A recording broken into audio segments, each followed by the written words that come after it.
membayar, berapakah nilai selembar saham biasa yang membayar dividen sebesar 6 pada akhir tahun lalu. Nah, terus dia itu benar-benar yang diikut tadi. Makasih direvisi. Terus yang 6 tadi itu mesti dihitung dulu D1-nya. Jadi tahun sekarang itu tuh dividen in year one. Terus D0 itu yang tahun kemarin. Jadi D1 ini yang tahun sekarang, itu tahun kemarin 6 dikali 1 plus G. G-nya tuh 5%. Ini tingkat pertumbuhan dividen 5%. Nah, terus udah ketemu D1-nya kan, 6,3. Nah, itu dimasukin ke rumusnya tadi. Oke.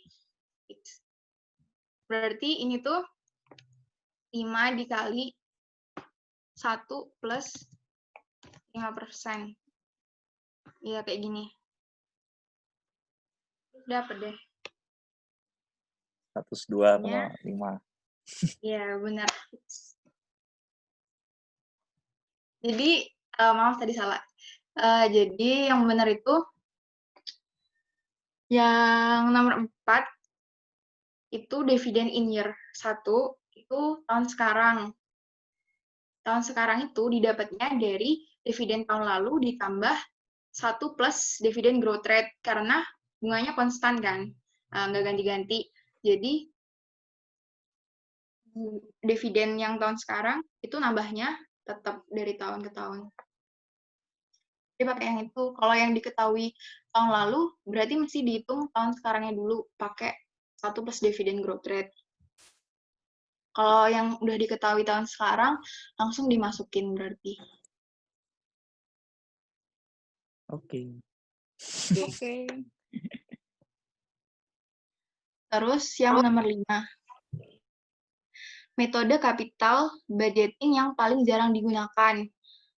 Itu metodenya ada 7. Ada 7 tuh yang kayak NPV,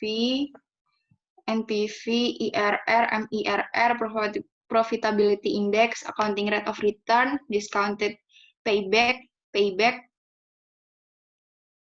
Tapi kalau dari slide Mankeu, itu tuh yang paling jarang yang Profitability Index. Sedangkan yang paling banyak itu IRR. Oke? Oke. Anggap saja oke. Terus nomor 6. Nomor 6, langkah di bawah ini perlu dilakukan apabila hasil analisis atas beberapa alternatif proyek yang bersifat mutually eksklusif menghasilkan nilai NPV positif, kecuali. Jadi kan kalau buat investasi kita tuh mesti nganalisis dulu gimana sih kira-kira hasilnya. Nah, kita tuh bisa ngitung pakai NPV.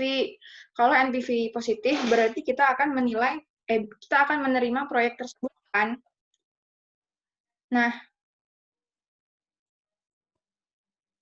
tapi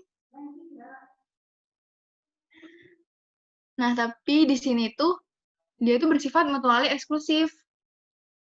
Jadi mutually eksklusif itu dari beberapa proyeknya itu sama-sama bernilai NPV positif. Jadi kan kita kayak bingung gitu kan. Kita dihadapkan akan suatu alternatif pilihan proyek mana yang mesti dipilih. Nah, itu artinya substitusi.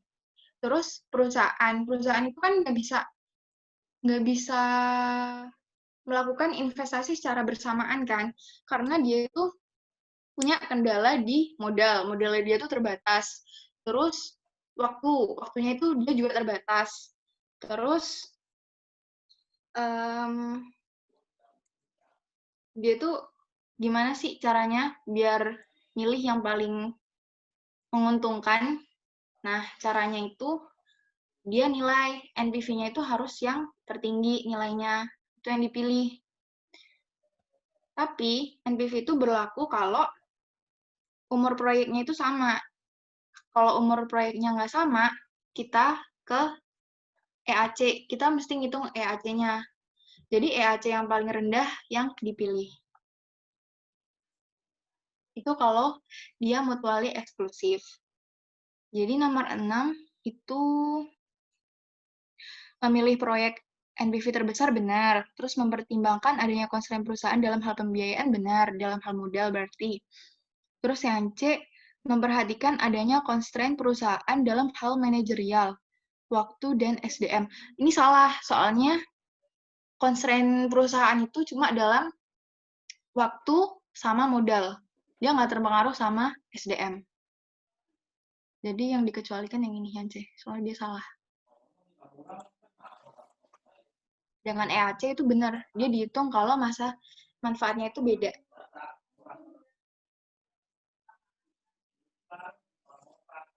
Mutually eksklusif itu apa tadi?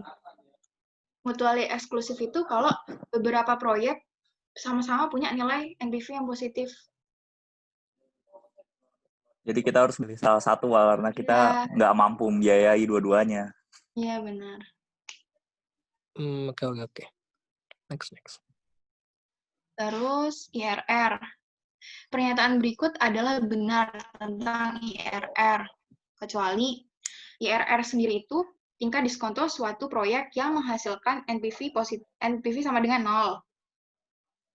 Nah, IRR ini dia juga bisa dipersamakan kayak yield, YTM, yield to maturity. Nah, kalau IRR-nya itu lebih besar dari tingkat imbalan atau diskonto, itu dia diterima. Kalau di bawah, itu nggak diterima, ditolak.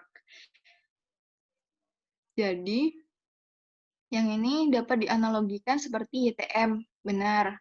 Merupakan misalnya diskon rate yang menghasilkan NPV sama dengan 0, benar. Dapat dilakukan dengan menggunakan formula perpetuitas biasa. Ini enggak, soalnya yang D, dalam sebuah proyek dapat mempunyai nilai IRR lebih dari 1. Jadi, IRR lebih dari 1 itu mungkin, soalnya di suatu proyek, itu dia mungkin menghasilkan cash flow yang nggak jelas gitu. Jadi, cash flow-nya itu dia inflow, tapi dia tuh diikutin sama outflow. Contohnya itu kayak loan, kayak pinjaman gitu. Nah, jadi kita mesti pakai alternatif lain. Kita nggak bisa pakai IRR tadi. Jadi ini yang salah, yang C. Dapat dilakukan dengan menggunakan formula perpetuitas biasa. Nggak bisa. Nambahin aja sih, Apa? kenapa yang C itu salah. Mungkin kan udah pada tahu juga sih. Kalau perpetuitas itu digunakan untuk menghitung nilai masa kini dari apa ya istilahnya? Kalau kayak dividen preferen gitu, jadi hasilnya selalu tetap tiap tahun gitu. Sedangkan kalau IRR ini kan bisa bermacam-macam cash flow-nya dan juga nggak selamanya. Buat ngitung yang nggak selamanya itu. Kalau yang selamanya ada cash inflow itu pakainya perpetuitas. Yuk lanjut. Oke. Terus nomor 8. Nomor 8 itu berikut ini keterbatasan dari penggunaan metode payback period dalam investment decision criteria. Nah, keterbatasannya itu dia mengabaikan konsep time value of money. Terus dia mengabaikan arus kas yang dihasilkan dari proyek di luar periode sama menggunakan kriteria cut off secara semaunya. Ini ada juga di slide Menkeu. Sebenarnya semua ada di slide Menkeu. Nah, ini payback period itu dia ngitung investasi sampai jangka berapa lama sih investasi itu bakal nutup cost of capital-nya dari situ. Jadi, yang nomor 8, dia mengabaikan konsep time value of money. Benar. Tidak memperhitungkan cash flow setelah titik payback period tercapai. Itu benar juga, mengabaikan arus kas, benar. Terus tidak memperdulikan aliran cash. Dia benar, memerlukan banyak variabel dalam analisisnya. Enggak, justru dia simple kalau payback. Karena dia cuma ngelihat seberapa lama sih cost of capital-nya itu bakal ke cover itu payback. Ada yang ditanyain nggak?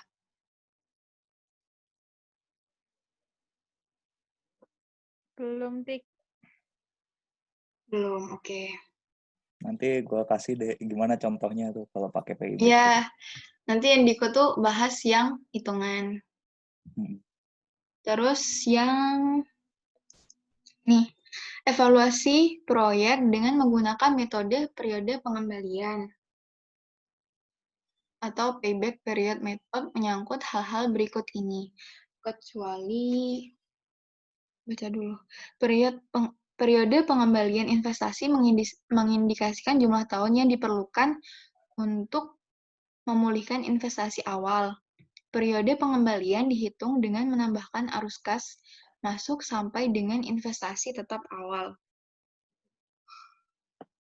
Dia bener kan? Kan tadi aku bilang kalau si payback ini dia tuh indikasikan jumlah tahun yang diperlukan untuk memulihkan investasi awal. Jadi dia menutup si cost of capital. Terus meskipun metode ini pada kenyataannya berurusan dengan arus kas dan mudah untuk dihitung dan dipahami, tapi mengabaikan setiap arus kas yang terjadi setelah periode pengembalian dan tidak mempertimbangkan nilai waktu dari uang dalam periode pengembalian. Ini sama kayak yang tadi. Dia mengabaikan konsep TVM sama mengabaikan arus kas yang dihasilkan dari proyek di luar periode. Terus yang C, periode pengembalian di diskon atau discounted payback period method tidak identik dengan jumlah tahun yang diperlukan untuk memulihkan pengeluaran kas awal dari diskon arus kas bebas. Itu salah. Soalnya, bentar.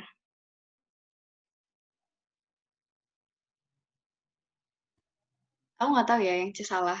Itu kenapa. Cuma yang D itu benar. Jadi aku mikir kalau C itu pasti salah. Yang D itu, untuk menghadapi kritik bahwa periode pengembalian mengabaikan nilai waktu dari uang, beberapa perusahaan menggunakan metode periode pengembalian yang didiskon. Nah, dia pakai discounted payback period method. Kalau yang payback period tadi kan dia mengabaikan konsep TVM. Tapi kalau discounted payback period method, ini dia pakai nilai diskon. Jadi dia memperhatikan konsep TVM. Yang D ini benar. Jadi yang C pasti salah. Gitu. Mungkin Jandiko bisa nambahin yang C kenapa salah. Kalau menurut gue sih ini kan pada kalimat itu tidak identik dengan jumlah tahun yang diperlukan. Jadi kan dalam discounted payback period ini kita mendiskontokan arus kas yang masuk itu ke tahun ke nolnya. Nah, dalam mendiskontokan itu kan kita pakai tahunnya. Jadi sesuai dengan jumlah tahunnya, misalkan cash flow pertama pakai N-nya yang 1, untuk cash flow kedua N-nya yang kedua, dan tahun ketiga N-nya pakai yang ketiga. Nah, jadi itu identik dengan jumlah tahun yang diperlukan. Maka ini karena tidak identik makanya salah. Ya mungkin gitu sih. Itu juga aku kurang tahu juga. Atau yang lain mau nambahin kalau tahu. Kalau punya informasi tambahan juga yang tentang C. Discounted payback period method. Lanjut aja kali ya. Oke, lanjut. Lanjut. Terus tingkat pengembalian internal atau internal rate of return adalah tingkat diskonto yang menyamakan nilai sekarang dari arus kas bersih masa depan proyek dengan pengeluaran awal proyek. Tingkat pengembalian internal diwakili pernyataan di bawah ini, yaitu dia ngebahas IRR lagi. Nah, IRR tadi kan dia menerima proyek apabila IRR lebih dari tingkat imbalan yang diharapkan atau tingkat diskonto. Nah, yang nomor 10 ini, dia karena IRR itu harus lebih dari tingkat imbalan yang diharapkan, itu berarti tingkat pengembalian yang dibutuhkan sering dianggap sebagai biaya modal perusahaan. Jadi buat nutupin cost of capital-nya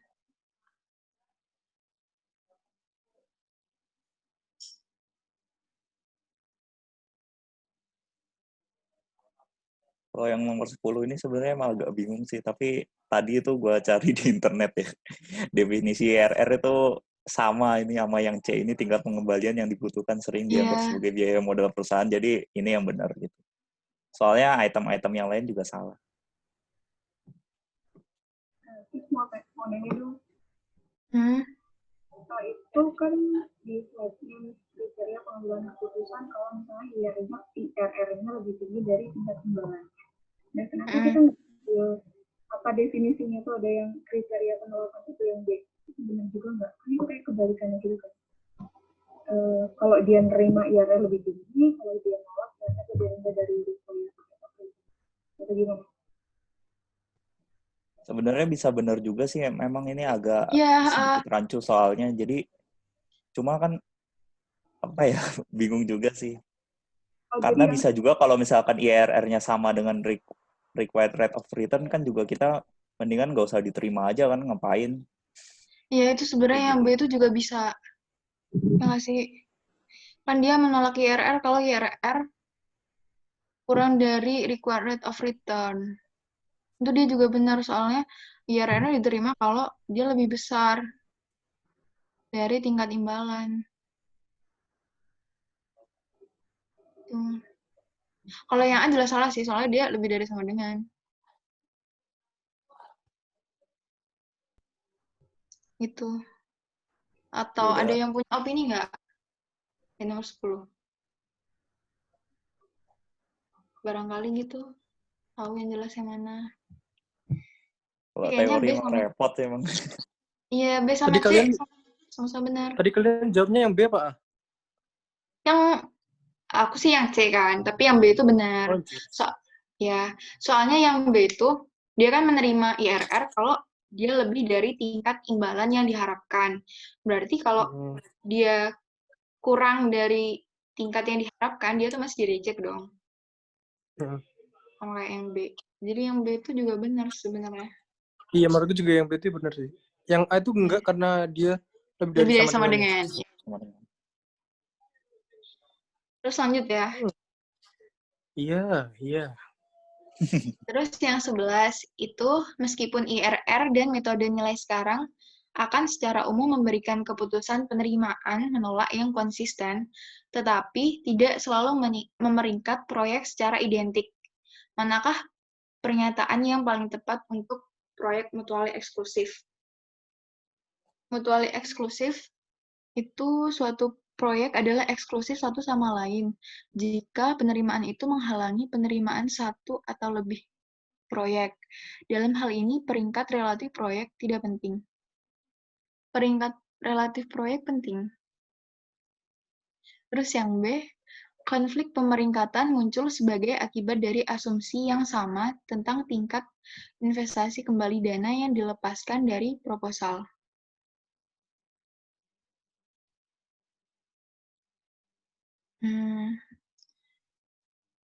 Bentar. Konflik muncul sebagai akibat dari asumsi yang sama tentang tingkat investasi. Aku nggak tahu yang nomor 11, jujur, sumpah. Terus yang C, ketika peringkat yang saling bertentangan dari proyek-proyek yang saling eksklusif dihasilkan dari asumsi reinvestasi yang berbeda, keputusan tidak bergantung. Nah, keputusan itu pasti bergantung dengan asumsi yang mana yang terbaik. Tapi secara umum metode net present value dianggap lebih unggul secara teoritis. Kalau gue sih jawabnya ini D sih. Soalnya kan kalau kita bandingin IRR sama NPV ya, itu kan jelas kalau IRR itu kan cuma persentase doang. Sedangkan kalau misalkan NPV itu kelihatan jelas berapa cash flow yang masuknya, cash flow yang baliknya tuh jelas. Jadi lebih akurat itu pakai NPV. Iya, kayak yang tadi, kalau ada multiply IRR, kan dia berarti yang dipilih atas NPV-nya kan. Jadi kalau ada beberapa IRR, suatu proyek, dia itu mempertimbangkan NPV-nya. Jadi NPV itu mengatasi si IRR tadi.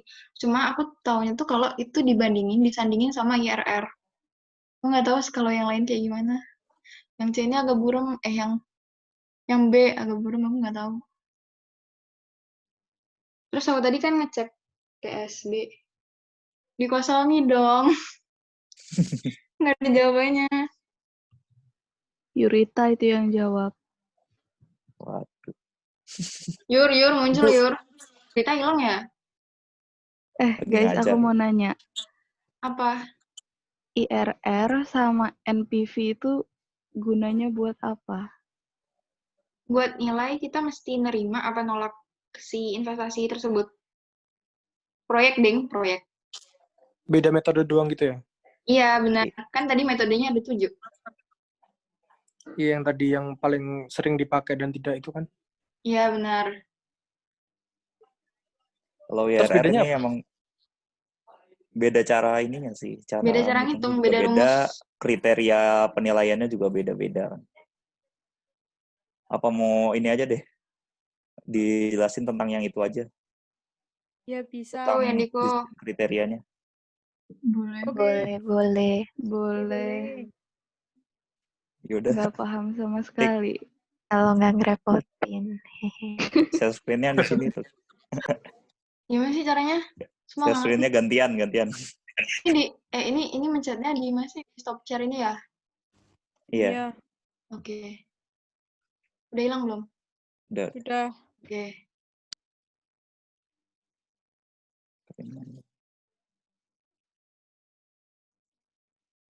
Udah kelihatan. Udah. Itu soal-soalnya. Di kalau NPV mungkin udah pada tahu ya cara ngitungnya, jadi gue lewat aja. Apa mau di ini juga?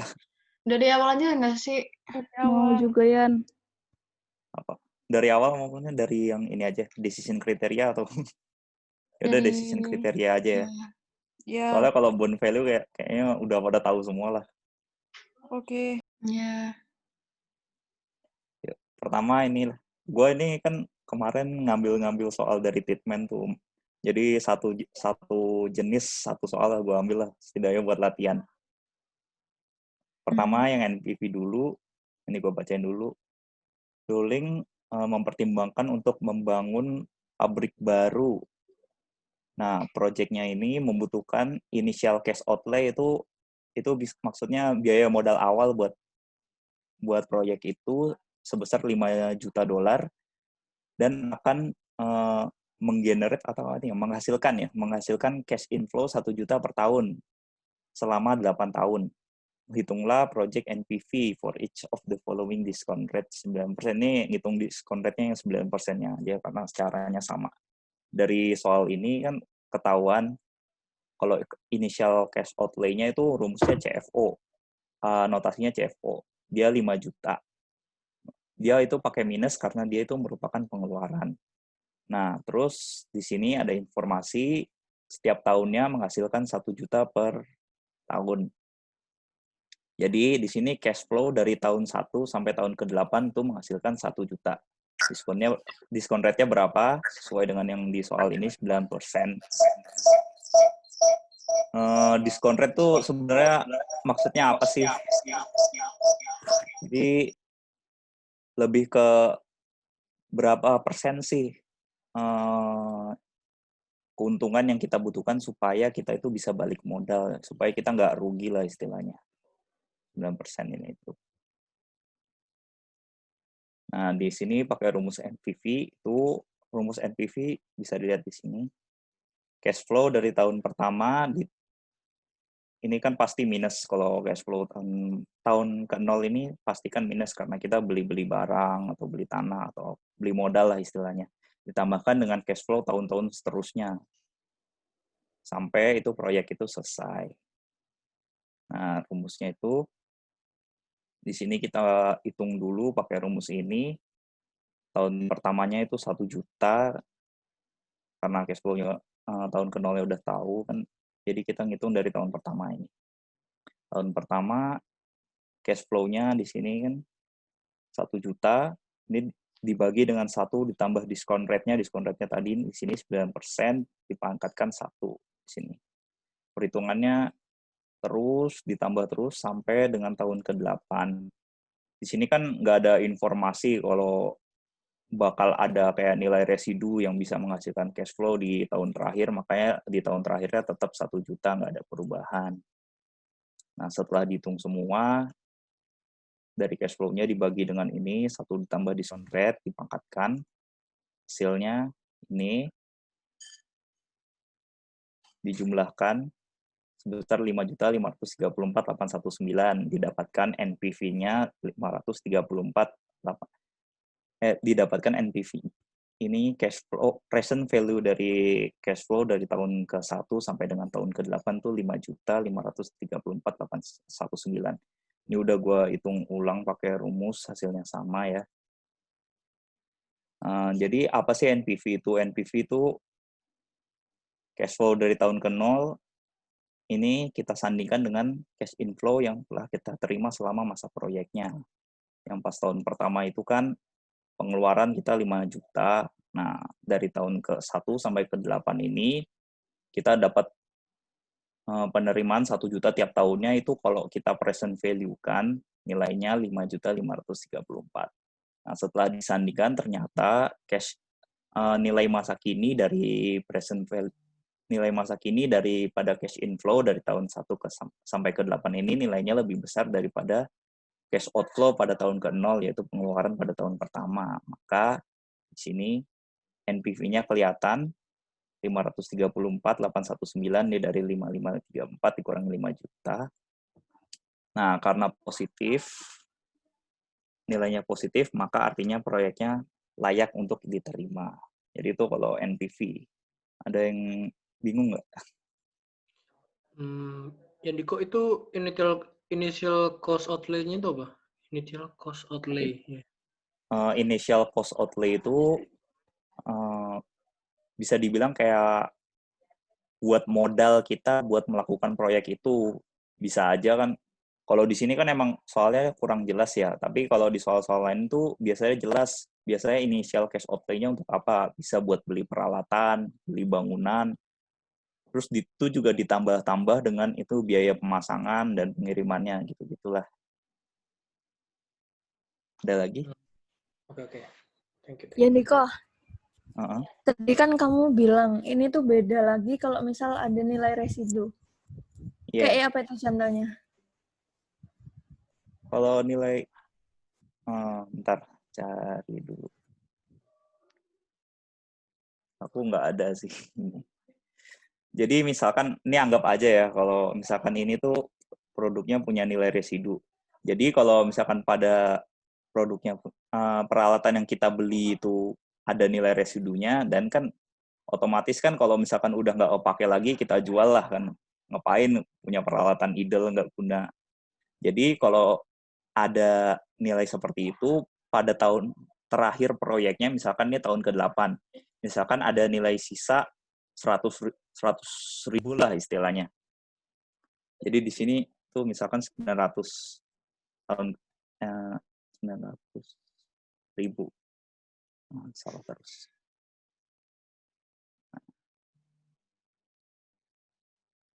Jadi tuh di sini tuh karena masih ada nilai residunya, maka cash flow dari tahun terakhir itu ditambahin dengan nilai residunya. Kan di sini kan 1 juta, kalau masih ada nilai residunya misalkan 100 ribu.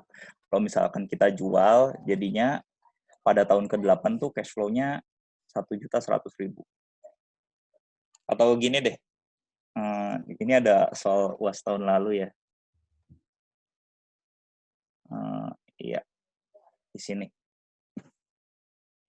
Nih anggap aja nih yang tahun ke-0 ini kan kita beli. Nah, ini inflow tahun pertama, inflow tahun kedua, tahun ketiga, tahun keempat. Nah, di tahun kelima ini kenapa bisa nilainya segede ini? Karena itu ada nilai sisanya. Jadi, misalkan kalau ini contohnya truk ya. Jadi, truknya itu memiliki nilai sisa. Nah, udah selesai disusutin semua. Nah, itu truknya kita jual. Dapat untung kan.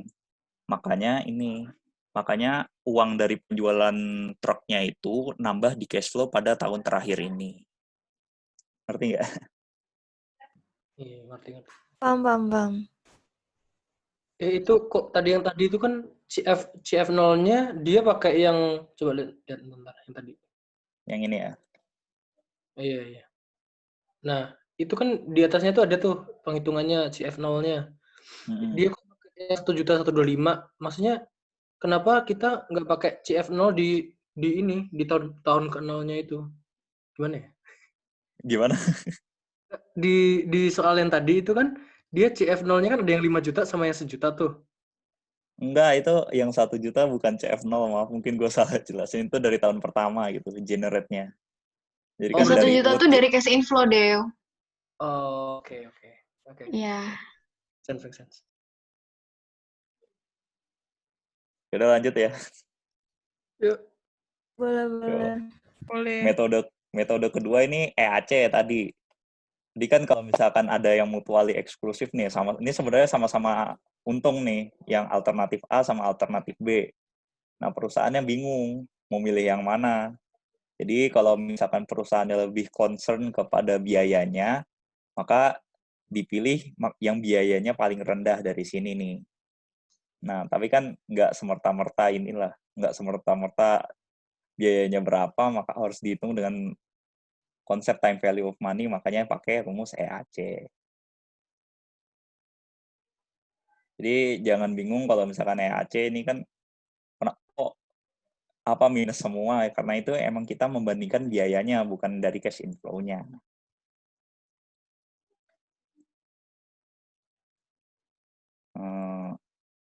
Dari sini aja, dari ini kan udah tahu ya.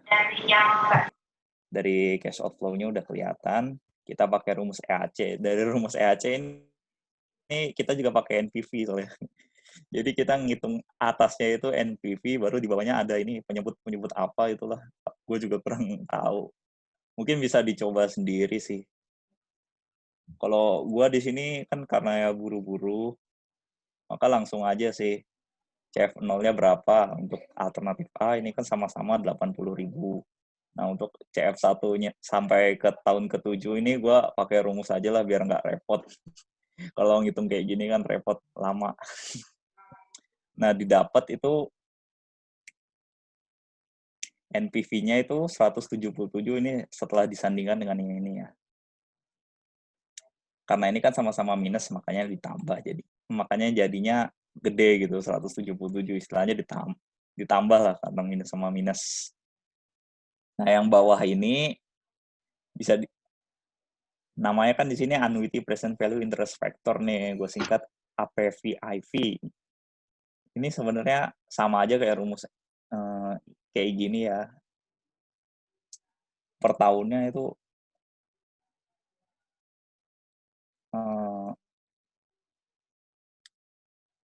gimana ya?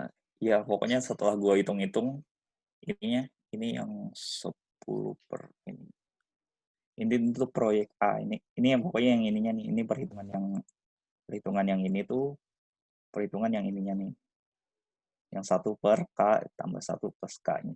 Pokoknya setelah dapat hasil dari sininya, dapat ini 4,87 ini dari sini. Pokoknya sesuai rumus hitungnya. Nah, didapat EAC-nya. Sama produk B juga kayak gitu. Nah, kalau EAC kan karena kita mensandingkannya biaya, jadi kriteria pemilihannya itu kita pilih yang biayanya paling kecil karena di sini kita sebagai ya perusahaan yang mau ngadain proyek. Ada yang mau ditanya nggak? EAC. Mau nanya, kalau pakai EAC tuh ketika NPV-nya sama atau gimana? Kalau pakai EAC itu yang IRR-nya dijelasin ya. Kartika tadi. Jadi kan kalau misalkan NPV-nya itu dari alternatif A sama alternatif B itu sama-sama positif.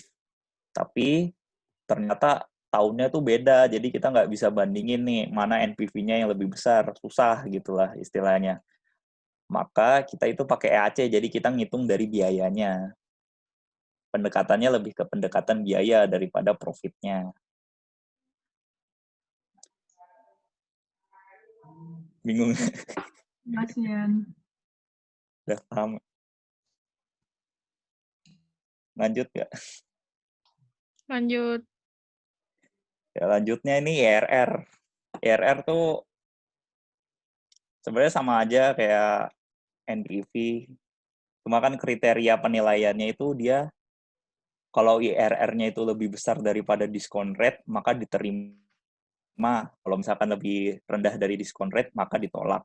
Nah, kalau ngitung IRR ini sebenarnya agak sangat susah banget kalau ngitung kita ngitung manual tuh susah banget. Gue udah lihat di PPT Treatment itu. Jadi kita harus estimasi segala. Jadi kalau WRR emang lebih baik ngitungnya kita pakai Excel. Ngitungnya gampang. Nah, ngitungnya tuh tinggal pakai rumus I sama dengan IRR. Nah, terus kita select ininya, dapat di sininya 18%. Nah, udah dapat dari ininya itu. Nah, itu persentase IRR-nya kita bandingin dengan diskon rate. Diskon rate-nya berapa di soal di sini kan 10% maunya. Maka kan lebih gede dong, jauh lagi malah dari 18% sampai 10%. Maka kita produknya kita terima gitu loh. Penting ya.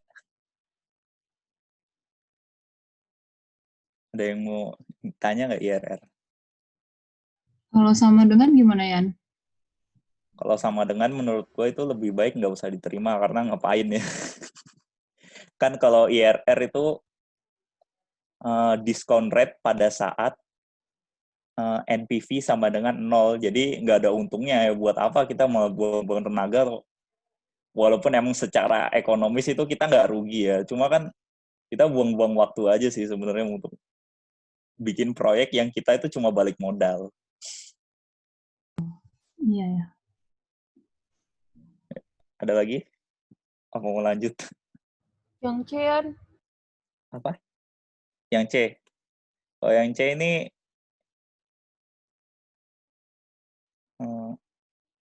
kalau yang C ini sebenarnya ngitung NPV aja, jadi sama kayak di atas tadi. Di sini gue cuma ngitung pakai rumus lah biar cepet. Ini CFO-nya 50.000, ini present value dari tahun ke 1 sampai dengan tahun 5, dibandingin kalau positif itu ya kita terima proyeknya, kalau negatif itu kita tolak. Nah, di sini kan kelihatan nih. Kalau pakai IRR maupun NPV itu hasilnya sama. Cuma kan kalau IRR kan cuma kelihatan persentasenya aja. Sedangkan kalau NPV itu kelihatan berapa profitnya, makanya dianggap itu NPV lebih akurat. Gimana? Oke, makasih, Yan. Selanjutnya ini metode yang lainnya itu MIR atau Modified Internal Rate of Return. Jadi kan seperti yang Kartika bilang tadi, IRR itu cuma bisa dipakai kalau cash flow-nya kayak gini. Cash flow-nya dari tahun pertama itu kurang, dari tahun setelahnya itu positif terus. Kalau misalkan cash flow-nya itu ada bolang-bonteng nih kayak gini, ada minusnya, misalkan pada tahun kelima ini minus, maka IRR itu jadi kacau lah, istilahnya nggak akurat. Maka supaya bisa akurat tuh kita modif lah istilahnya, kita modif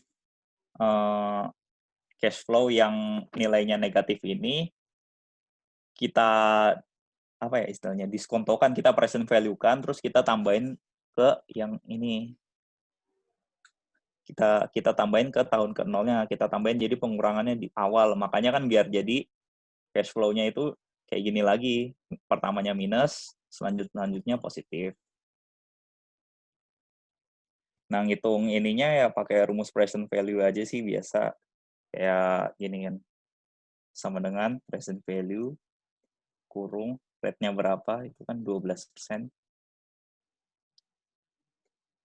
N/nya berapa, ini kan tahun kelima.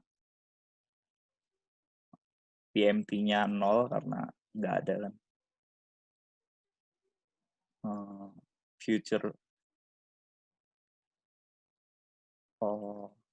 Future value-nya ini minus 50.000. Oh, beda ya. Bentar.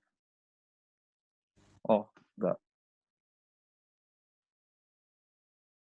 nggak boleh pakai minus berarti.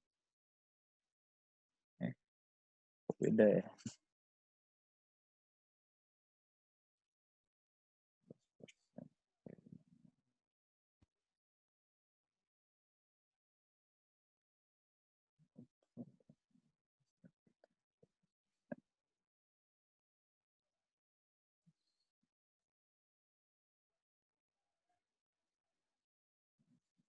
Oh iya.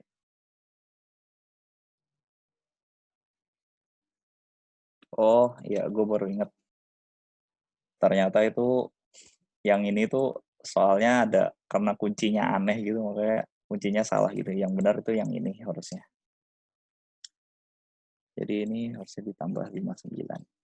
Nah, setelah didapat ininya itu kan, maka kan cash flow-nya udah bener lagi lah, udah kayak gini dari minus plus plus plus plus plus. Nah, maka baru bisa dihitung MIRR-nya. Rumusnya sama kayak IRR, sama aja IRR, terus kita blok aja ininya.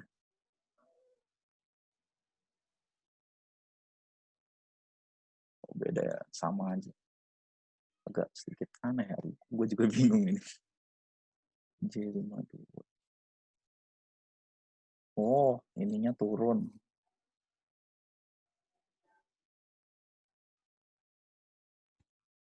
J9.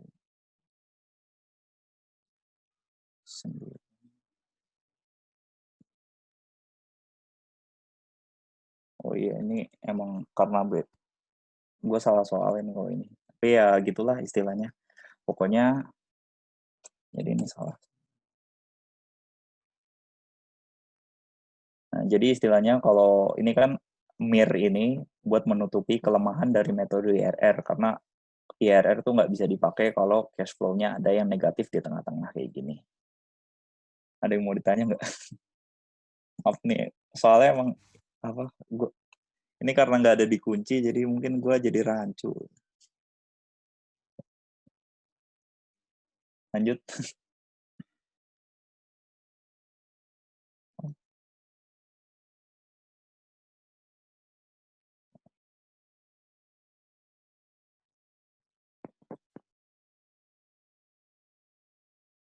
Suara gue kedengeran nggak? Kedengeran. Nah, Kedengeran. masih Dengar. Berasa kayak Pak Haryono. Ya.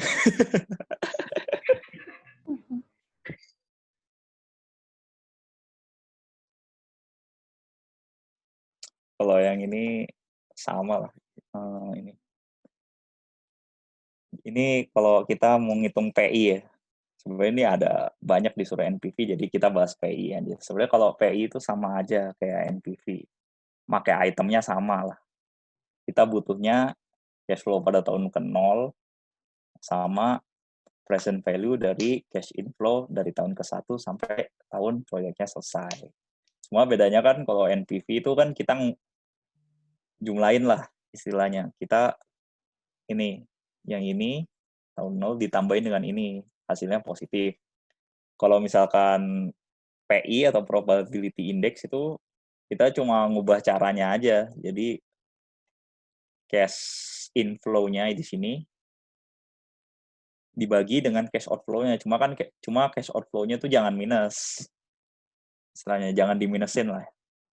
Kriteria penerimaannya itu kalau PI-nya lebih dari 1. Cuma ya karena kayak tadi kan kalau NPV kan kelihatan jelas cash flow-nya berapa, maka lebih baik itu makainya NPV. Makanya PI ini kurang populer. Oh, yang IRR tadi populer, kenapa ya? Karena ngitungnya tinggal gitu doang. Tinggal IRR, di blok, selesai. Makanya IRR tuh populernya kayak gitu. Cuma kan kelemahannya dia nggak bisa kalau cash flow-nya bolang-bonteng. Jadi harus diubah ke MIR. Nah, kalau MIR kan ini kan cash flow-nya udah modifikasi ya, makanya keakuratannya berkurang. Jadi lebih baik tuh pakai NPV. Lanjut lagi. Mau nanya. Oh iya. Berarti Iya, kalau nanya apa? ada cash flow yang negatif-negatif gitu, cuma bisa pakai MIR aja ya? Iya, Kalau ada sebenarnya cash bisa pakai NPV bisa. Yang nggak bisa itu kalau IRR-nya. Jadi IRR tuh nggak bisa dipakai kalau cash flow-nya bolang-bonteng.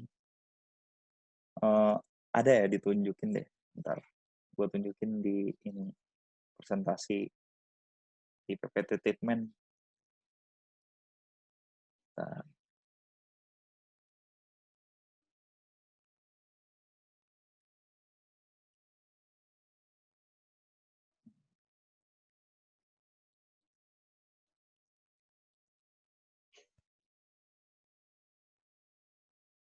Nah, di ini nih, kan contohnya yang ini. Jadi kalau misalkan cash flow-nya bolang-bonteng gitu kan, ada minusnya di tengah-tengahnya itu, jadi IRR-nya ini, anggapnya ini, dia itu bisa ada di mana aja gitu. Ini misalkan di daerah 0% sampai 50% itu dia bisa. Tadi ingat lagi ya, definisi IRR itu waktu NPV-nya 0.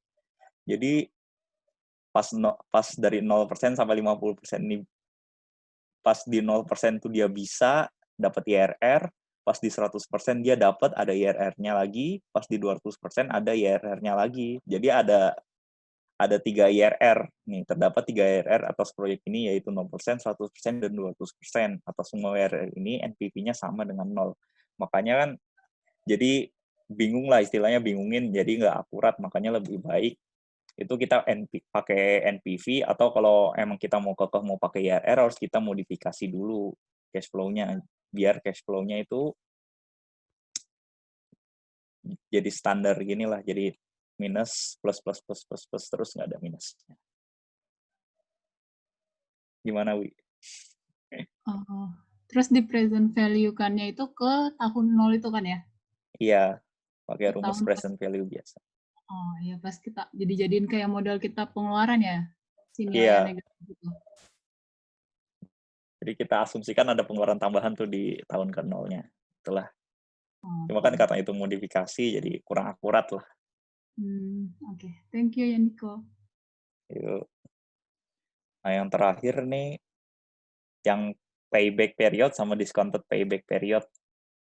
Nah, kan seperti yang dijelaskan tadi kan, kalau payback period itu kita cuma ngitung kapan sih kita balik modalnya. Nih, di sini kan given Barnon's 3-year payback period, jadi 3 tahun.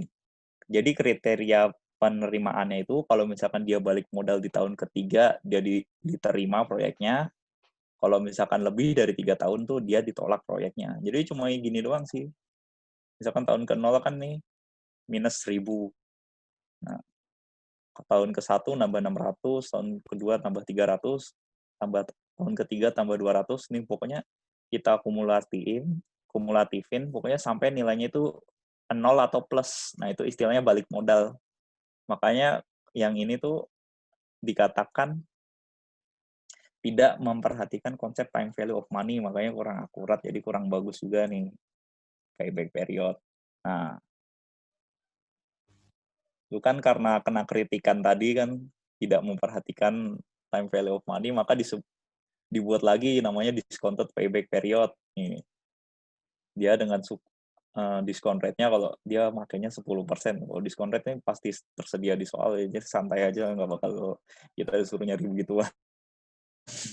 Nah, jadi cash inflow-nya dari tahun pertama sampai tahun kelima nih, kalau ini contohnya itu, kita present value kan berapa sih nilainya. Jadi gitu. Kalau di sini kan pakai rumus present value 10%, 1 tahun, PMT-nya 0, future value-nya nih 600. Nah, baru setelah kita present value-kan semuanya, itu baru kita kumulatifin sampai balik modal. Dan ternyata ini kan kalau misalkan pakai discounted payback period, baru balik modalnya itu di tahun keempat.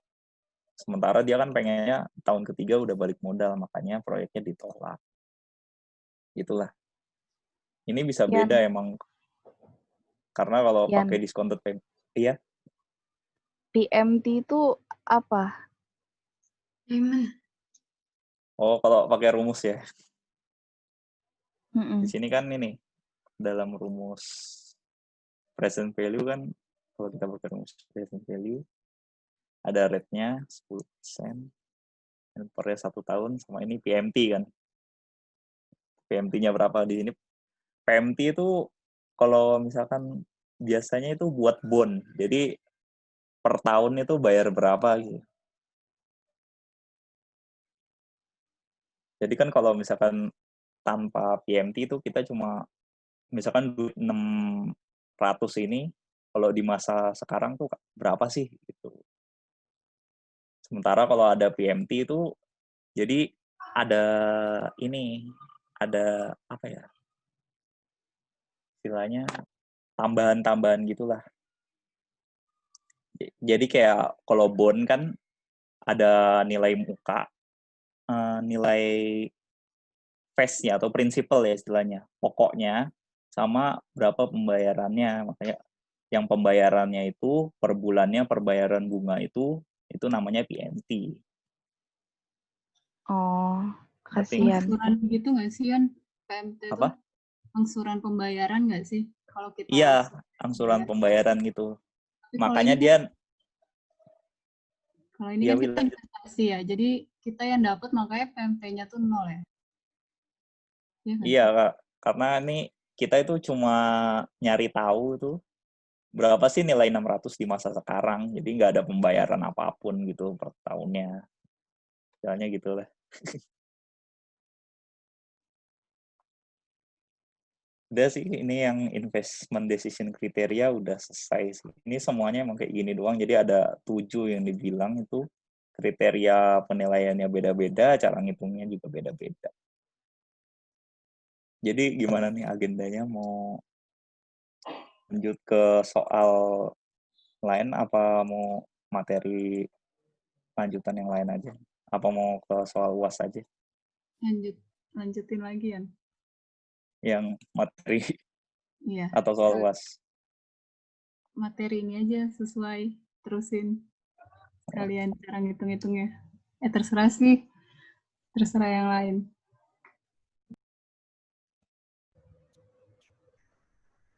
Gimana? Kalau yang paling bingung tuh yang bab berapa gitu. Cuma kan di sini gue masih baru sampai bab yang 2 bab terakhir, gue belum terlalu dalam, jadi mungkin cuma bisa yang di soal ininya doang, soal di UAS tahun lalunya aja, kalau yang itu agak kurang.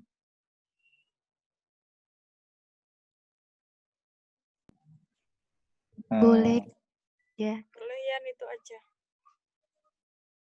Yang WACC, kemarin Bapaknya udah bilang nggak sih kalau WACC? ACC itu soft capital kan sih. Ya, Oh ya, ini deh. Ini yang komprehensif tuh soalnya. Jadi pertama-tama kan kalau misalkan kita disuruh nyari, kalau misalkan kita nyari WACC ini kan rumusnya nih pakai yang ini.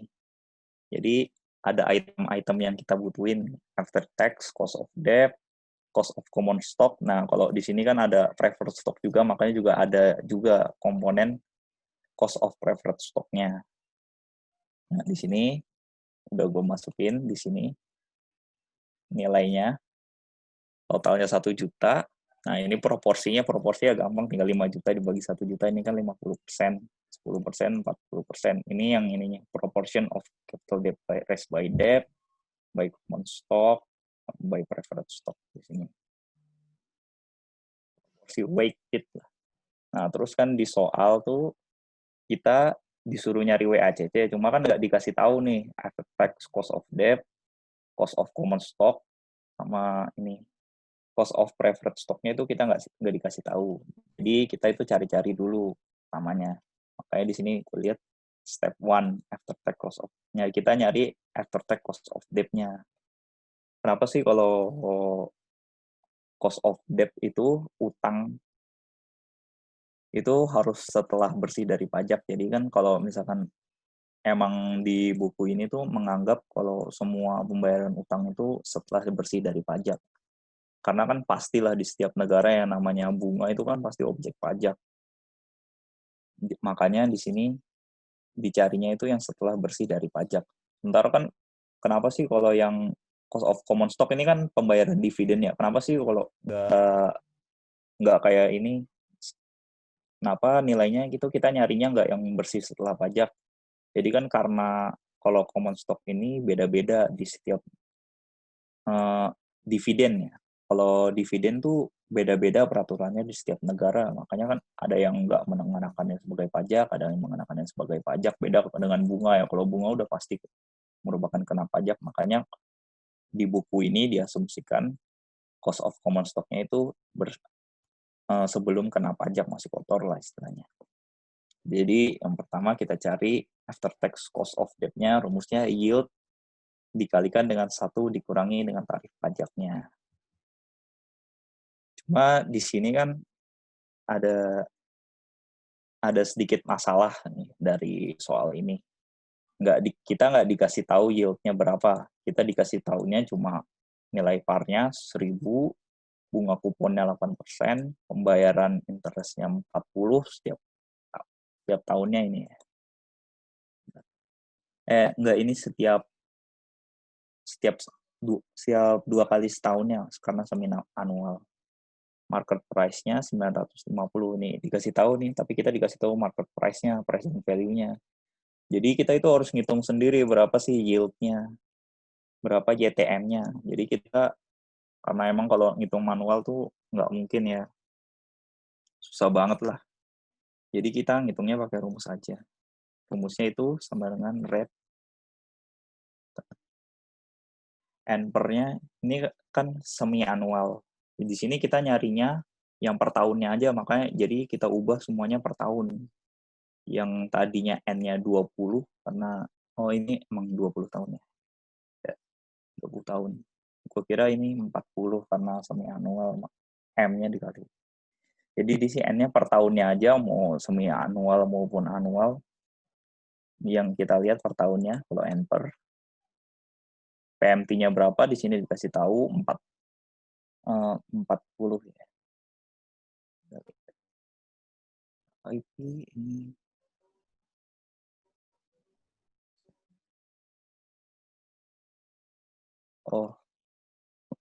Di sini tuh interest payment-nya didapat dari par value dikali coupon rate-nya.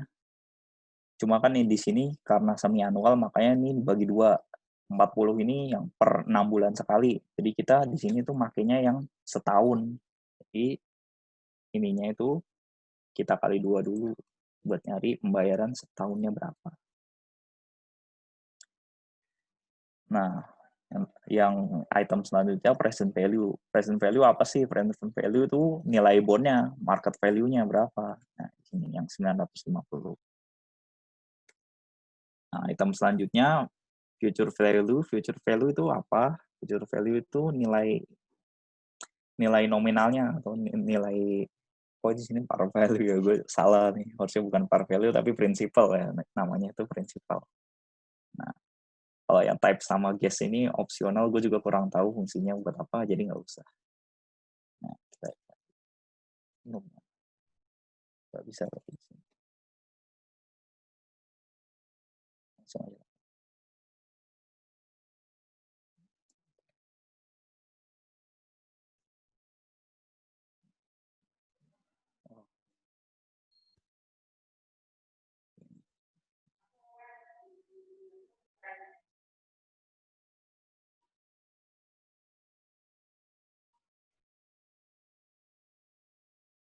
Nggak bisa ya.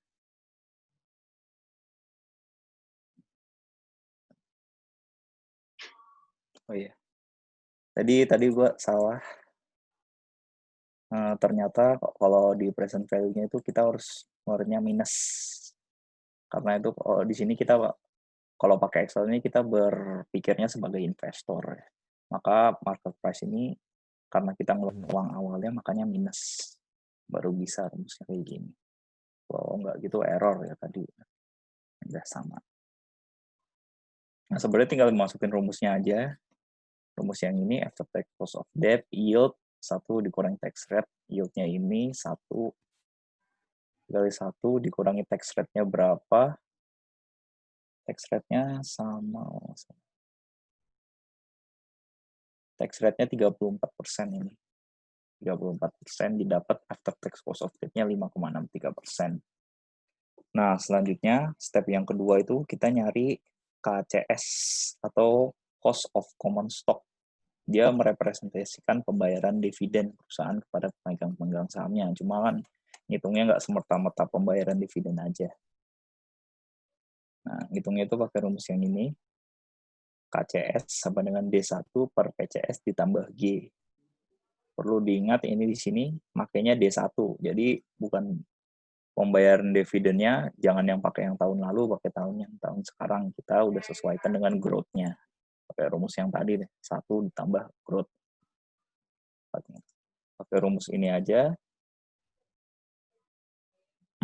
Jadi 4,116 dibagi dengan price-nya berapa? Price-nya itu 50. Di sini kan market price-nya 50 ditambah dengan G-nya berapa? Dapat nilainya cost of common stock-nya itu 12,32%. Nah, step yang ketiga terakhir kan walaupun di sini rumusnya itu cuma ada 2, cost of common stock sama yang debt, tapi kalau misalkan ada 3 jenis pendanaan, maka juga harus ini ada rumus tambahannya. Jadi rumusnya sama, cost of preferred stock dikali dengan proporsinya berapa. Rumusnya kalau preferred stock lebih gampang lagi nih. Jadi kan dia udah jelas pembayaran dividen per tahunnya tetap ada kan, misalkan kalau dividen preference berapa saldonya, bunga dividennya berapa, langsung tahu gitu, 9%. Pembayaran dividen per tahunnya 9% dari nilai saham yang dimilikinya. Jadi langsung aja sih. Pembayaran dividennya berapa, di sini kan 2,5. Nih, dari sini 2,5 dibagi dengan price-nya. Price-nya 35. Di sold for 35. Didapat nilai 7,14. Maksud setelah kita dapat semua itemnya, nah baru kita tambah-tambahin, kita masukin lagi ke yang awal di sini, cost-nya, perhitungan WACC-nya. Ini after tax cost of debt disandingin di sini, cost of common stock di sini, cost of preferred stock di sini dikali dengan proporsinya berapa. Ini dapat ditambahin, dijumlahin semuanya dapat WACC-nya 6,90%. Itu sih. Ada yang mau ditanya nggak? Atau ada yang kelewat tadi?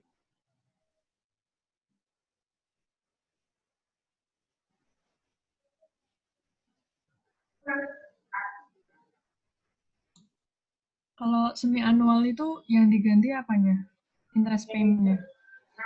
Oh iya, interest payment-nya di sini kan karena kan ini tuh per 6 bulan sekali, jadi kan dua kali bayar 40. Ini sebenarnya tinggal dikali 2 aja sih buat nyari yang benernya aja. Yang buat setahunnya bayar bunga berapa sih? 80. Karena setiap tahun bayar 2 kali 40, maka setahunnya tambahin 80. Ini buat mempermudah aja sih buat nyari yield-nya. Cuma kayaknya kalau misalkan soal ujian tuh kita nggak bakal sampai nyari yield-nya kan. Nggak mungkin juga soalnya dihitung manual. Oke, makasih Yan.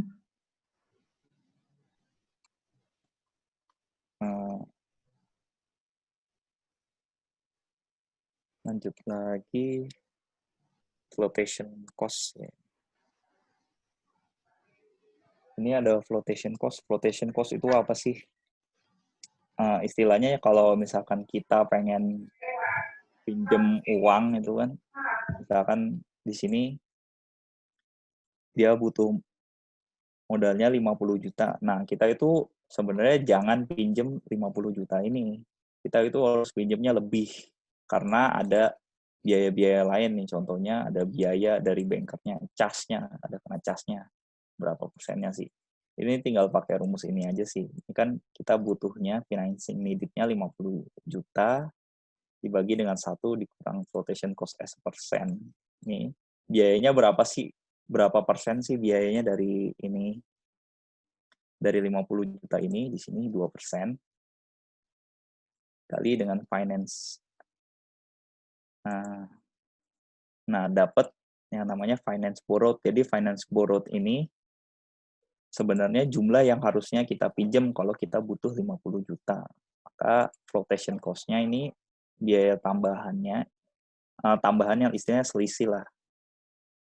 Jadi selisih dari yang kita harusnya minjem berapa sama yang kita butuhkan tuh berapa. Namanya flotation cost-nya 1.020.408. 51 dikurang 5.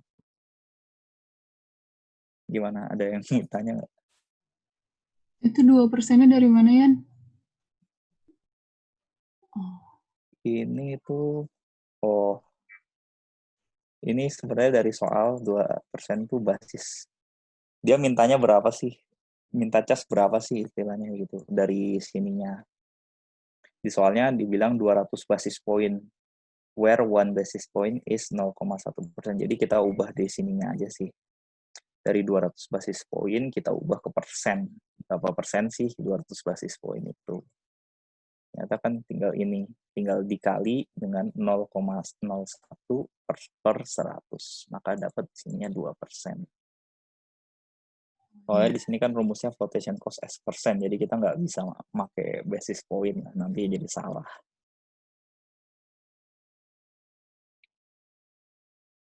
Gimana?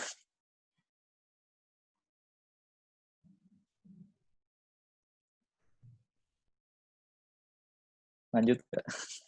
Atau gimana nih? Udah jam segini sih. Atau yang terakhir deh.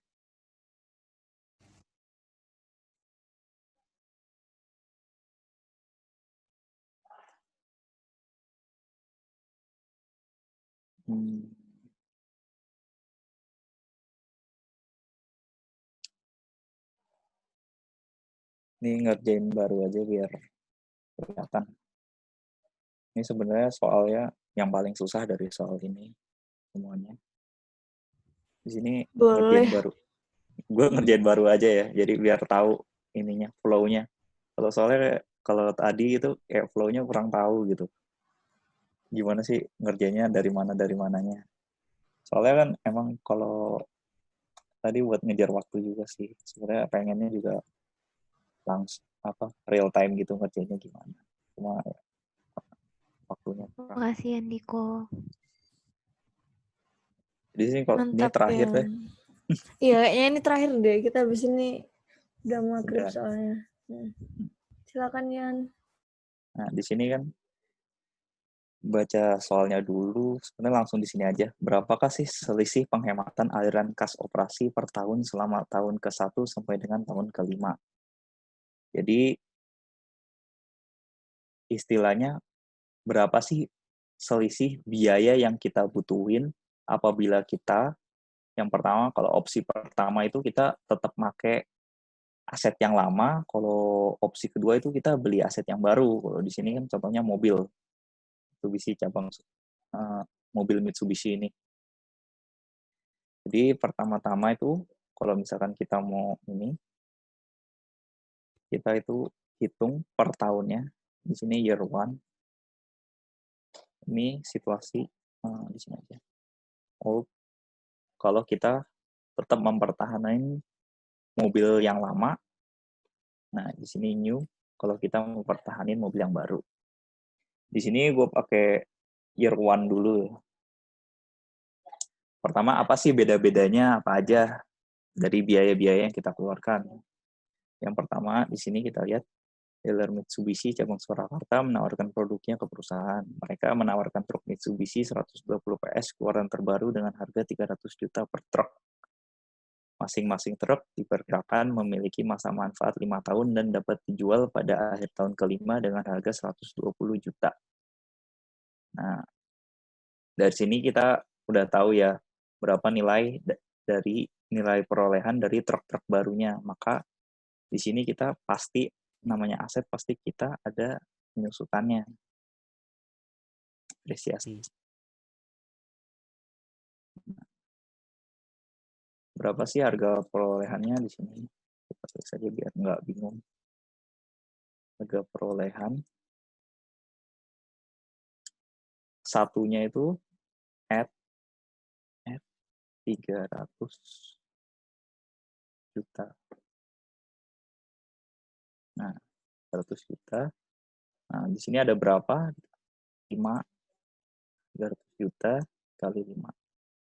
Nah, harga perolehannya tuh segini. Nah, tapi di sini kita lihat dapat dijual pada akhir tahun kelima dengan harga 120 juta satunya. Karena satunya bisa dijual, maka ini tuh 120 juta residu.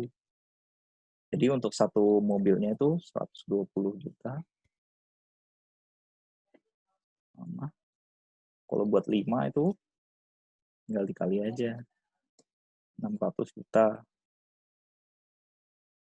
Nah, di sini kan ketahuan.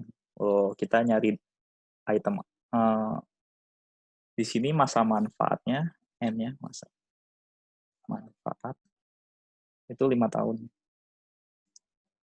Nah, maka dari situ kita hitung penyusutannya berapa. Penyusutannya. Rumus penyusutan itu harga perolehannya. Nah, di sini kita kurung dulu.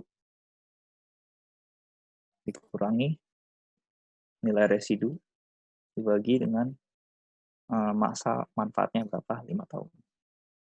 180. Nah, di sini penyusutan setiap tahunnya untuk mobil yang baru ini 180 juta. Nah, lanjut. Apabila PT Betty Lapi kemudian memutuskan untuk membeli truk baru tersebut, maka truk-truk yang lama akan dijual ke pihak ketiga pada nilai buku saat ini yaitu 75 juta per unit. Truk yang ada saat ini akan didepresiasikan atau tersusunkan secara penuh dalam 1 tahun ke depan. Jadi di sini kita tahu bahwa nilai buku truk lama itu nilainya satunya itu 75 juta dan pada tahun berikutnya itu bakal habis, nggak ada nilai residunya sama sekali. Jadi di sini kan kita bisa langsung tahu berapa sih nilai penyusutannya. Jadi tinggal 75 juta aja dikali 5 truk kan. Oh ya, ini minus karena biaya.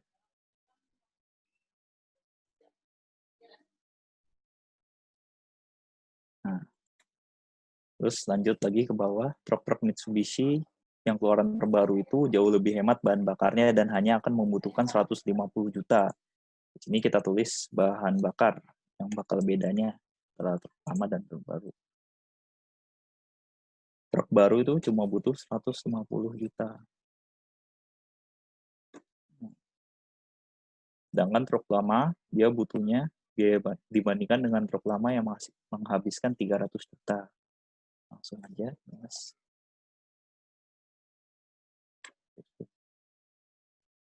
Ya. Nah, item selanjutnya lagi yang berbeda, lebih lanjut, truk baru juga ini juga minim biaya perawatan. Di sini kita tulis biaya perawatan. Nah, kalau truk baru, dia itu biaya perawatannya cuma 100 juta per tahunnya. 100. Sedangkan kalau truk lama itu dia sampai 300 juta. Nah, ini udah semua itemnya. Kita jumlahkan.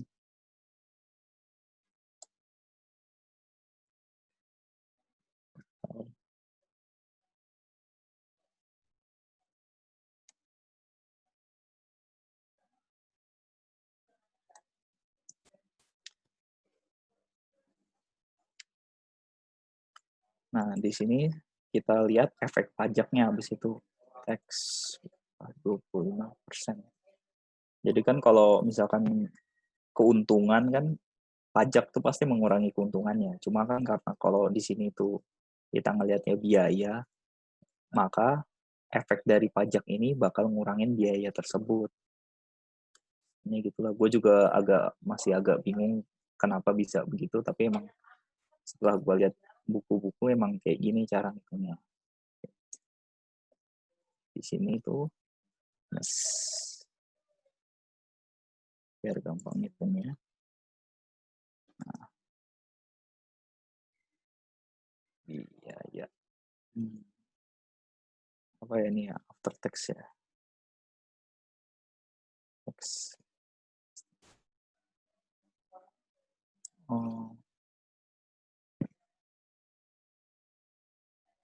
Oh ini NOPAT. Net operating profit after tax.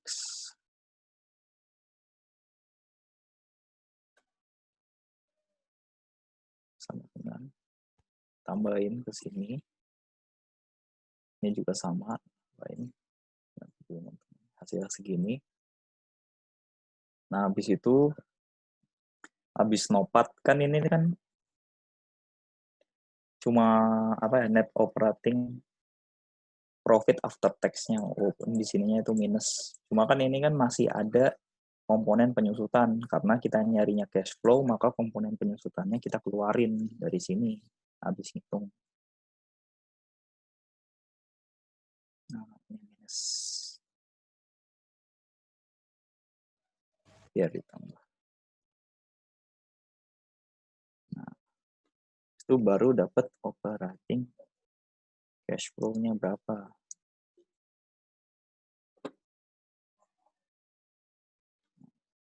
Ini kita zoom.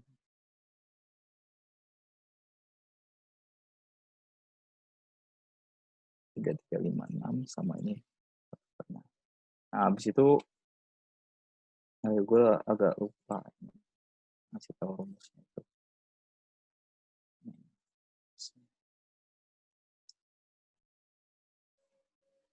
Jadi sebenarnya apa sih yang kita cari di nomor 1 ini itu? Nomor 1 ini kita nyari itu replacement cash flow. Selisih penghematan berapa sih biaya yang bisa kita harusnya nggak keluarkan tapi kita keluarkan kalau kita beli mesin yang baru. Nah, di sini kita cari difference-nya ini tinggal dikurangi aja. Berapa?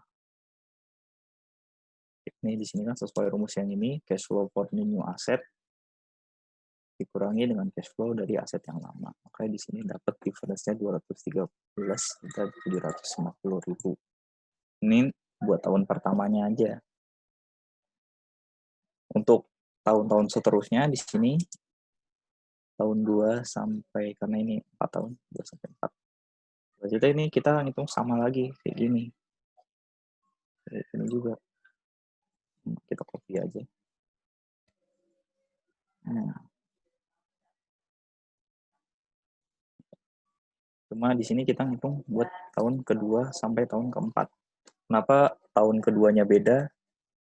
Di sini tuh kelihatan kan. Jadi nilai yang telah disusutkan tuh bakal habis untuk aset yang lama itu di tahun kedua sampai dengan tahun ke-5 seterusnya itu udah habis, udah nggak ada penyusutannya lagi, maka ada beda angka di sini. Dia penyusutannya di sininya 0. Bedanya tuh di sini.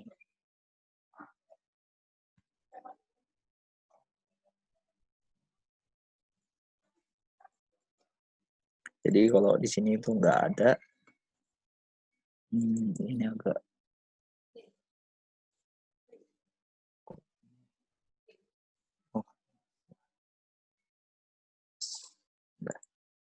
Nah, makanya di sini cash flow-nya beda untuk tahun kedua sama tahun keempat. Nah, habis itu kan berapa sih selisih? Di sini kan udah ketahuan ya berapa sih selisih tahun ke-1 sama dengan tahun ke-5. Dari tahun dari tahun ke-1, ini selisihnya 213.750.000, kalau tahun kedua selisihnya 300.500.000. Nah, setelah habis itu apalagi sih yang harus kita cari? Kita cari initial cash outlay-nya. Initial cash outlay rumusnya dari sini. Copy aja. Cost of new equipment-nya tadi kan udah ketahuan ya. 1.500.000. Cost.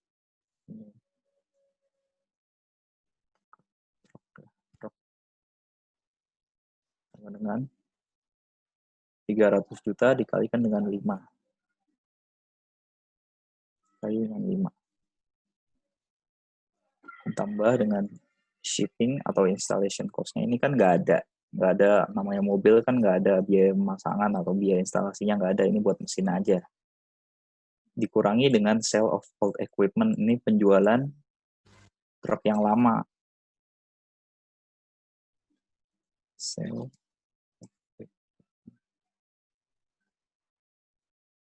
Ya boleh. Nah, sale of equipment-nya itu berapa tadi? 70 di sini kan yang lama akan dijual ke pihak ketiga pada nilai buku saat ini yaitu 75 juta. Jadi di sini kan tinggal 75 juta aja dikali 5. Dari yang terlama itu dikali 5 mau dijual berapa? 375 juta. Sama kayak yang depresiasi di sini nilainya. Karena kalau truk lama ini dia nggak ada nilai residunya sama sekali. Nah, habis itu tax effects. Apa sih tax effect itu? Jadi kan kalau misalkan kita ini kan, kita misalkan jual equipment lama, nah ini jangan salah. Oh, kalau kita jual aset lama, kalau misalkan kita dapat keuntungan kan kena pajak. Makanya kalau misalkan kita untung, maka yang sale of old new truck ini nilainya kita kurangi setelah pajak. Tapi kalau misalkan kita rugi, justru nilainya itu bakal nambah.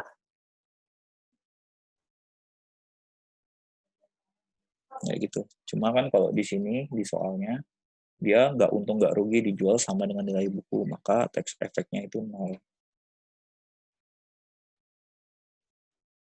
Nah, habis itu kita jumlahkan.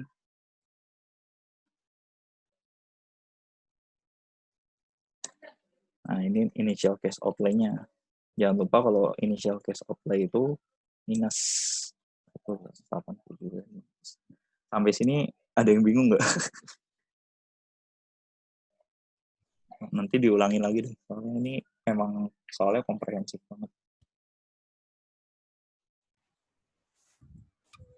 Iya, Yan.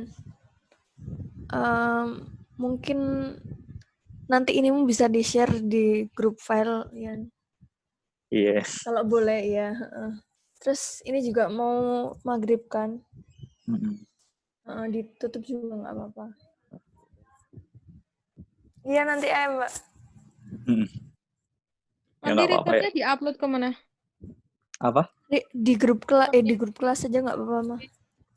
Record ini YouTube-nya. Dan Grup Diko, kelasnya gampang, Mas. mau nanya dikit dong, itu kenapa yang atas penyusutannya nggak ada, Yan? Oh, yang ini. Iya, tadi kenapa? Jadi dia itu di sini kan ada info soalnya. Truk yang ada saat ini akan terdepresiasikan atau tersusulkan secara penuh dalam 1 tahun ke depan. Jadi itu sebenarnya pas kita mau nuker apa enggak sih truk ini, truk yang lama itu nilai sisanya masih 75 juta. Nah, jadi pada tahun pertama ini itu masih ada penyusutannya. Sedangkan pada tahun kedua seterusnya ini itu udah disusutkan semua. Di sini kan disusutkan secara penuh dalam 1 tahun ke depan. Jadi cuma ada penyusutan di tahun pertama ini doang. Tahun keduanya udah nggak ada penyusutannya lagi. Habis. Udah nggak ada nilai bukunya. Oh iya. Gitu. Terus kalau buat yang tax effect tadi tuh cuman dipresentasikan dari keuntungannya aja ya berarti ya? Iya, dari keuntungan penjualannya aja. Berapa sih pajaknya yang bakal ngaruh? Kalau rugi berarti nggak ada ya? Oke, makasih ya Niko. Kalau rugi ini justru malah nambahin ke sini. Gue juga agak aneh ya emang ya.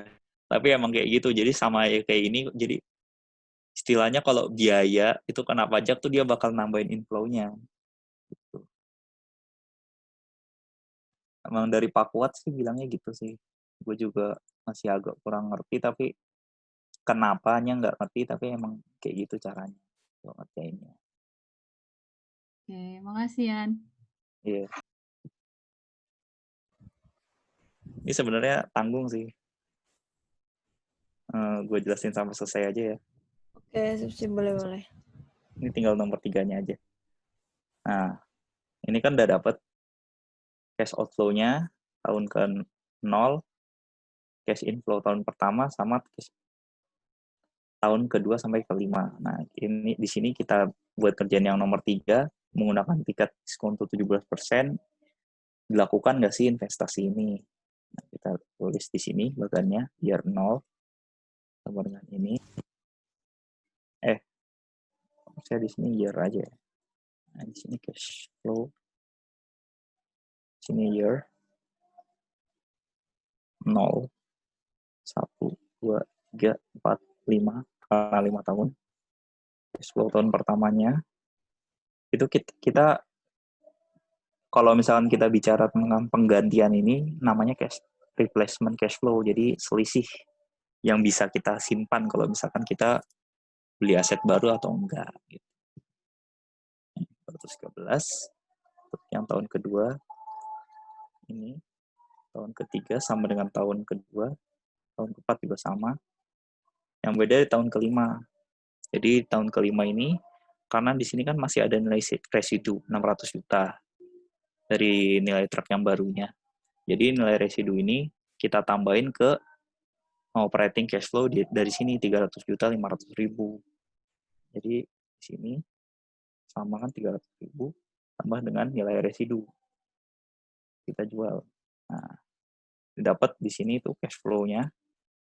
Gimana cash flow-nya? Nah, tingkat diskontonya diketahui 17%. Ini karena biar cepet aja, gue pakai IRR aja. Langsung IRR sini kurung. Nah,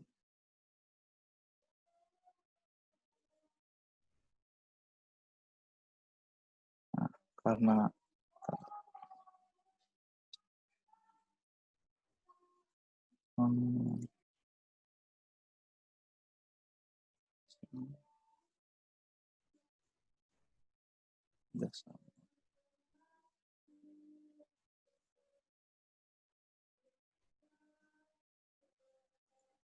IRR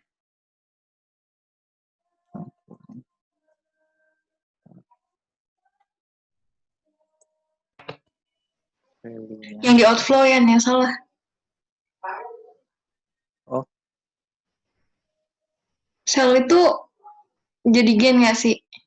apa? Sell-nya itu jadi gain nggak sih? Jadi 100, Oh iya, sell-nya, ya. Iya. Ini ternyata emang gini. Lupa. Salah. Iya, benar. Nah, gini yang benar. Nah, tapi jangan lupa di sini cash outflow-nya minus. Nah, sini kita cari.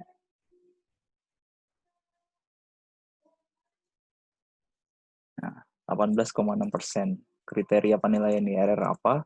Kalau IRR lebih besar dari diskon rate K, maka proyek layak diterima. Udah, gitu aja sih.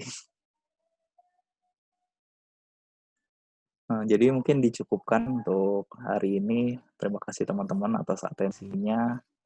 Mungkin emang kalau manajemen keuangan tuh agak gimana ya, bosenin atau bingungin lah istilahnya. Nggak terlalu banyak, soalnya manajemen keuangan tuh cuma ngikutin rumus aja sih istilahnya. Kita rumus apa kita ikutin, kita ini ya agak bosenin juga. Cuma yang bikin susahnya itu kadang kalau kita salah langkah aja sih. Kayak gue tadi kan banyak salah langkah tuh, lupa kayak di sini harusnya dikurangi, tapi gue malah ditambah kan karena lupa. Udah gitu aja sih. Jadi saran gue sih kalau buat bisa UAS ini banyak-banyak ngerjain ini aja. Banyak ngerjain soal-soal yang ada di buku Titman. Soalnya kalau yang ngelihat UTS kemarin tuh juga soalnya kebanyakan sama kayak gitu. Jadi nggak macam-macam lah. Kalau yang perhitungan tuh gampang lah istilahnya, kita tinggal ngikut rumus dapet. Nah, yang penting kita tahu apa sih makna yang dari angka yang kita dapetin itu. Ya udah, gitu aja sih. Gua kembalikan lagi ke Salsa ya. Makasih. Mantap, Yan. Oke, kayaknya cuma itu aja deh, guys. Makasih banyak buat Yandiko sama Kartika yang udah membagikan waktunya hari ini sama ilmunya buat kita. Semoga tentir ini bisa berkah, kita bisa dilancarkan buat UASnya. Amin. Amin. Makasih Yandiko. Makasih Amin. Tika. Makasih semuanya. Makasih, Tika. Makasih guys.